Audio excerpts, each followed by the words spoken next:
രുചിഭേദങ്ങൾ. Hi friends, എല്ലാവർക്കും രുചിഭേദങ്ങളിലേക്ക് സ്വാഗതം.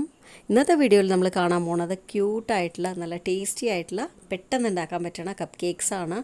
ഈ കപ്പ് കേക്ക്സ് ഉണ്ടാക്കിയിരിക്കുന്നതോ പാർലെ ജി ബിസ്ക്കറ്റ് കൊണ്ടാണ്. അതും സ്ട്രോബെറിയുടെ ഫ്ലേവറിലാണ് നമ്മളിത് ഉണ്ടാക്കിയിരിക്കുന്നത്. കുട്ടികളൊക്കെ ചോദിക്കുന്ന സമയത്ത് പെട്ടെന്ന് നമുക്ക് ഉണ്ടാക്കി കൊടുക്കാം. അപ്പോൾ ഇന്നൊരു സന്തോഷമായിട്ടുള്ള ദിവസമാണ്. നമ്മുടെ ചാനൽ സ്റ്റാർട്ട് ചെയ്തിട്ട് 2 വർഷം തികയാണ്. അപ്പോൾ നമ്മുടെ ചാനൽ പുതുതായിട്ട് ആരെങ്കിലും കാണുന്നുണ്ടെങ്കിൽ നിങ്ങൾക്ക് ഇഷ്ടമാവുകയാണെങ്കിൽ ഒന്ന് സബ്സ്ക്രൈബ് ചെയ്ത് സപ്പോർട്ട് ചെയ്യണേ പ്ലീസ്.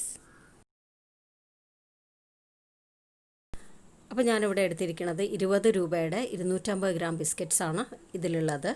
അപ്പോൾ ഇതിൽ 4 പാക്കറ്റ്സ് ആയിട്ടുണ്ട്. അതിനി ഒരു മിക്സി ജാറിലിട്ടിട്ട് നല്ല ഫൈൻ പൗഡറായിട്ട് നമുക്ക് പൊടിച്ചെടുക്കണം. ഇതുണ്ടാക്കാനായിട്ട് പാർലെ ജി ബിസ്ക്കറ്റ്സ് തന്നെ വേണമെന്നില്ല, നിങ്ങൾക്ക് ഇഷ്ടമുള്ള ബിസ്ക്കറ്റ്സ് എടുത്ത് ചെയ്യാവുന്നതാണ്. അപ്പോൾ ഞാൻ എന്താ കട്ടകളൊന്നും ഇല്ലാതെ നല്ല ഫൈനായിട്ട് തന്നെ പൊടിച്ചെടുത്തിട്ടുണ്ട് കേട്ടോ. നല്ല സ്മൂത്ത് ആയിരിക്കണം നമ്മുടെ ഈ ഒരു ബിസ്ക്കറ്റ് പൊടി. കുറച്ചൊരു 1-2 മിനിറ്റ് നന്നായിട്ട് അടിച്ചെടുക്കണം കേട്ടോ, എന്നാലേ ഇങ്ങനെ ആവുള്ളൂ. അതിന് ശേഷം ഞാനത് ഒരു ബൗളിലേക്ക് മാറ്റുകയാണ്. ഇനി ഞാൻ ഇതിലേക്ക് റൂം ടെമ്പറേച്ചറിലുള്ള 1 കപ്പ് പാൽ ഒഴിച്ചു കൊടുക്കുന്നുണ്ട്. നിങ്ങൾ ഒഴിക്കുന്ന സമയത്ത് കുറച്ചായിട്ട് ഒഴിച്ചിട്ട് വേണം ഇത് മിക്സ് ചെയ്തെടുക്കാനായിട്ട് കേട്ടോ.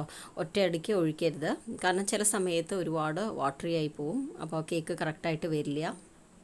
അപ്പോൾ ഇവിടെ ബാറ്റർ കുറച്ച് തിക്കായതുകൊണ്ട് ഞാൻ 1/4 കപ്പ് പാൽ കൂടെ എടുത്തിട്ടുണ്ട്. അപ്പോൾ ടോട്ടലായിട്ട് എനിക്ക് വേണ്ടി വന്നത് 1.25 കപ്പ് പാലാട്ടോ 250 ഗ്രാം ബിസ്ക്കറ്റിന്. ഇനി അടുത്ത് ഞാനിവിടെ 1/4 കപ്പ് പൊടിച്ച പഞ്ചസാരയാണ് ചേർത്ത് കൊടുക്കുന്നത്. അതിന് ശേഷം 1 ടീസ്പൂൺ ബേക്കിംഗ് പൗഡർ ഇടുകയാണ്. അപ്പോൾ അടുത്ത് ഞാൻ ചേർക്കുന്നത് സ്ട്രോബെറി എസൻസ് ആണ്. ടൈഗർ ബ്രാൻഡാണിത്. എല്ലായിടത്തും ഈസി ആയിട്ട് അവൈലബിൾ ആണ്, അധികം വിലയൊന്നുമില്ല.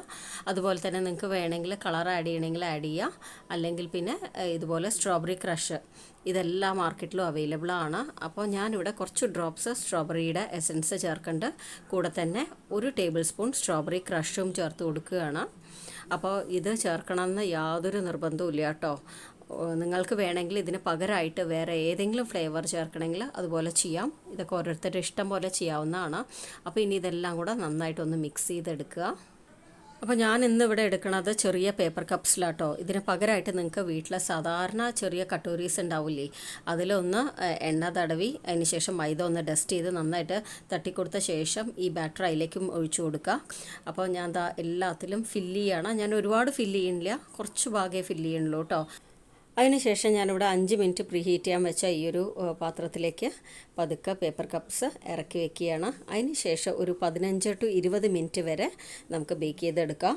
15 മിനിറ്റ് കഴിഞ്ഞാൽ ഒന്ന് ചെക്ക് ചെയ്ത് നോക്കിക്കോളൂ. ക്ലീൻ ആയിട്ട് വരുന്നുണ്ടെങ്കിൽ ഓഫ് ചെയ്യുക, അല്ലെങ്കിൽ ഒരു 5 മിനിറ്റ് കൂടെ വെക്കുക. അങ്ങനെ നമ്മുടെ അടിപൊളിയായിട്ടുള്ള ഇൻസ്റ്റൻ്റ് ആയിട്ടുള്ള ബിസ്ക്കറ്റ് കപ്പ് കേക്ക്സ് റെഡി ആയിട്ടുണ്ട്. ഇതിങ്ങനെ തന്നെ കഴിക്കാൻ നല്ല ടേസ്റ്റ് ആട്ടോ. പക്ഷേ ഞാൻ കുട്ടികൾക്കൊക്കെ കൊടുക്കണ കാരണം കുറച്ച് ഡെക്കറേഷൻസൊക്കെ ഒന്ന് ചെയ്തിട്ടാണ് കൊടുക്കണത്. അപ്പോൾ ഞാനിതൊന്ന് പൊട്ടിച്ച് കാണിച്ചു തരാം. നല്ല സോഫ്റ്റാണ്, നല്ലൊരു ഫ്ലേവറാണല്ലോ സ്ട്രോബെറി. അപ്പോൾ കുട്ടികൾക്കൊക്കെ ഇഷ്ടപ്പെടുന്ന ഫ്ലേവറാണ് സ്ട്രോബെറി. അപ്പോൾ അവർ ഈ ഒരു ഫ്ലേവർ വേണമെന്ന് പറഞ്ഞുകൊണ്ടാണ് ഞാൻ ഈ ഒരു ഫ്ലേവറിൽ ഇന്ന് ചെയ്തത്. അപ്പോൾ നിങ്ങൾക്ക് ഇഷ്ടമുള്ള ടോപ്പിങ്സ് വെച്ച് ഡെക്കറേറ്റ് ചെയ്യുക. ഞാനിന്ന് കുറച്ച് വിപ്പിംഗ് ക്രീമിൽ കളറ് ചേർത്ത് ചെയ്തു. അതുപോലെ തന്നെ കുറച്ച് സ്ട്രോബെറി ക്രഷ് ഒന്ന് സ്പ്രെഡ് ചെയ്ത് കൊടുത്തിട്ടുണ്ട്. അപ്പോൾ അങ്ങനെ 2 രീതിയിലാണ് ചെയ്തെടുത്തത്. നിങ്ങൾക്ക് വേണമെങ്കിൽ ബട്ടർ ക്രീമിൽ ചെയ്യാം, അതുപോലെ തന്നെ ക്രീം ചീസ് ഫ്രോസ്റ്റിംഗ് ചെയ്യാം.